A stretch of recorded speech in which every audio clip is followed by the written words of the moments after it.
Hey, what's up, you guys? It's 3 Stacks, and today I want to go over my third variation of Darklords. So you've seen my Star Seraph build, you've seen my standard build. I put up, I think, 3 different builds on Darklords. And this variation I'm going over is Darklord Lockdown. And I will say 2 things. This deck has, like, probably the best draw engine up to date right now in the current format that we're in. I wouldn't say it's like, like Pepe. Pepe is probably the most consistent deck up to date that ever existed. But this deck does have like the best draw engine.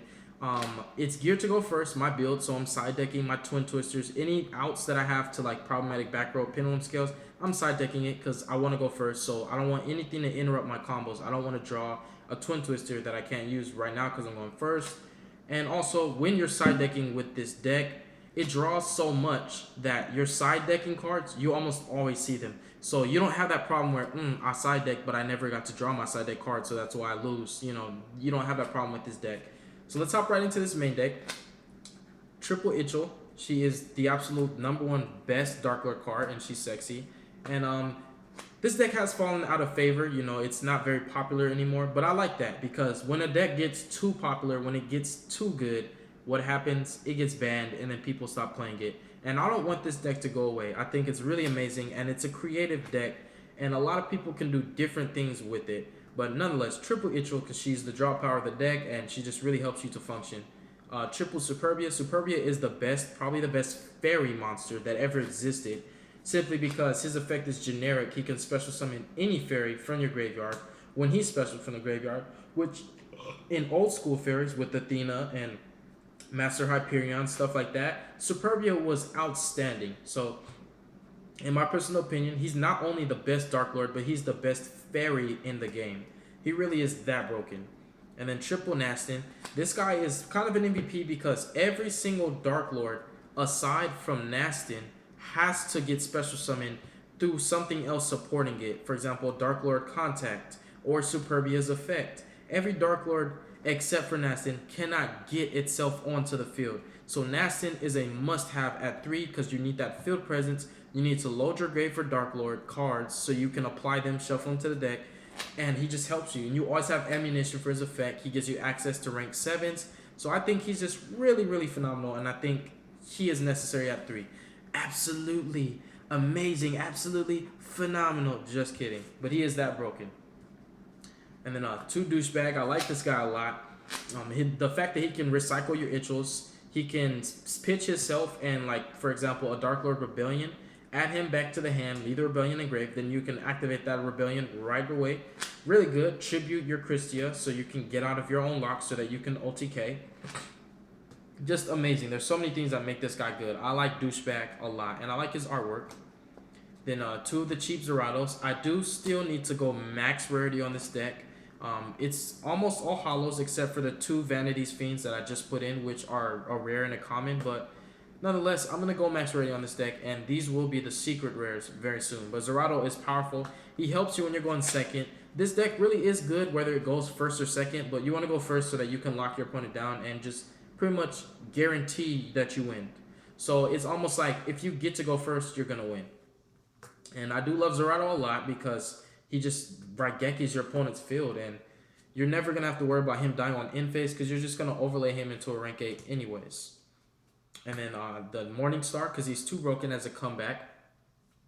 Regain your life points, can be targeted, special spam from deck or hand.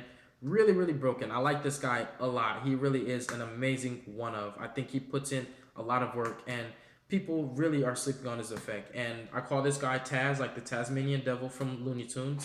I like him a lot. He is a really, really viable hand trap. You actually can apply your banishment via, Yugioh or whatever, shuffle it into your deck on your opponent's turn, and keep this guy handy if they're getting ready to Raigeki you or whatever, blow up your field. You can just search him on your opponent's turn and then activate him right away. Really awesome hand trap. And then this is going to be, the next portion of my deck is Lockdown. So 2 Hecatrice. Now Hecatrice searches my Valhalla of the Fallen, which does help because every single one of these Dark Lords except for Nastin cannot get themselves on the field. So having Valhalla of the Fallen, it just basically means that I can special any one of my Dark Lords, and I don't have to worry about wasting a Dark Lord contact just to get it on field. So that way, you know, I can still special one via Valhalla Hall of the Fallen, and then I can go contact for Superbia, get out another one. Then my field presence is even more relevant.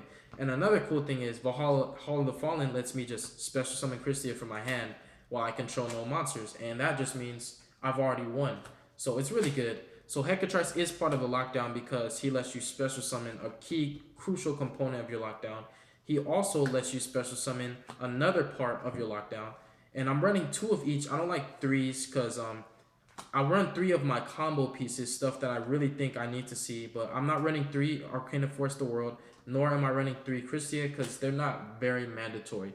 They are good trade-in targets, but when I tested it and I ran 3, I was just drawing into too many and I just had bricky hands.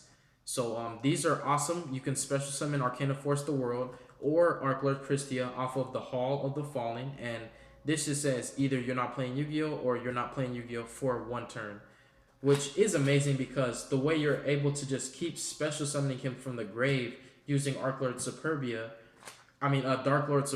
it's just like your opponent never gets a turn, and it's almost just not fair. It really isn't. And then 2 Vanity's Fiend, basically the same thing as Christia, just actually a little bit easier to get out sometimes because that 1 tribute. And also, you don't have to worry about that drawback where if Christia leaves the field, you have to put it on top of your deck, which is good and it's bad. But I do like the Vanity's Fiend also because it just helps. So we have 2 copies of each of your lockdown cards. 2 Arcana Force the Worlds, which they're not ultimate rares. Like I said, we're working on the rarity. I'm going to get max rarity everything. These aren't secrets, and these aren't ultimate rares either. And these aren't secrets. But we're running 2 of each because anything that's at 3, you're playing that chance that you're going to draw it too much. If we draw 2 Vanity's Fiends, and we draw 1 Christia, and we draw 1 Arcana Force the World, and let's say we draw this guy, what can we do? Nothing. We're just going to lose because when you brick, you lose. So we're playing these each at 2 because you see them less, but you also see them often enough that every single duel you get to your lockdown combo pieces. So I do like these guys a lot. And I like the Christias, so essentially you're running 5 copies of Vanity's Emptiness because we do have Vanity's Emptiness the trap. So it does help. You have a lot of ways to lock your opponent, and this just says you just don't get to play at all. It's like I go and then I go again, and which means I just OTK you. Really, really broken. And I like the Hecatrice, although I need secret rares. I like it a lot because it's basically like 2 extra copies of Valhalla Hall of the Fallen. So I like it. That's it for monster lineup. It's really interesting and different. Then we're going to spells, 3 banishment. Very, very broken. Absolutely the best Darklord Speller Trap simply because it's 3 extra copies of contact. Now contact would be the best, but since banishment is contact, banishment's the best. And this just is the only way that you're able to establish any kind of field presence. If you don't have Hecatrice or Darklord Nastin, this is the only way you can get monsters on field. The only way. Well, there's one other way, which means get 4 Fairies Engraved, exactly for special summon Christia. So there is another way, but it's almost not going to happen. So Darklord Contact is very important. Then for the rest of the spells, we have triple Allure of Darkness, Ultras, not Ultimates, need to work on that. Triple Trade-In, Upstart, Advanced Draw. This is a plus. I like it a lot. And it's just a spicy tech. Once you get all these high-level monsters on board, you can tribute one of them off and draw 2 cards. 2 Halls of the Fallens. This has to be secret rares too. It's like I said 1,000 times. I'm working on the rarity. But I like this a lot because if you control no monsters, you pretty much get a free fairy on board, which helps because you just get some kind of field presence, which this deck does. In playtesting, as long as I've had this deck, I've always had a problem with getting monsters on board if I don't have contact or if I don't have Nastin. So it's a good alternative. And triple Reckless, 1 Rebellion, 1 Enchantment, and 1 Vanity's Emptiness. And if you guys are wondering why I run Reckless Greed, I draw into so many cards that naturally I draw into multiples of this. So what it means is next turn you're drawing 5 cards. And in order to do this right, you actually have to chain multiples. If you're playing multiples, you have to chain them. Otherwise, if you go Reckless, and then Reckless, and then Reckless, you have to pay the cost of skipping 6 draw phases. So you have to chain them to each other. So that's something I will share that with you guys in case you want to try out Reckless Greeds. If you run it, run 3 or don't run any. Extra deck, the Spider Engine. So these are very powerful rank 8s on their own, but they're also darks. So once I use their effects, you just overlay the spiders on them. So this is Spider Engine. Zombie Stein is really powerful because he's a 4500 beater who can negate. This guy ends games. And then we've got the Galaxy Engine, which breaks boards when you're going second. Then we've got Super Door because you can make her really easy to make her. And Protection, like Felgrand and Super Door are really good protecting cards. And then 2 Hope Harbinger, Titanic Galaxy. This guy comes up too much. Format's all about spells, and there was a time when I needed to make a second one and the first one died, and I was like, you know what, screw it, I'm just gonna run 2.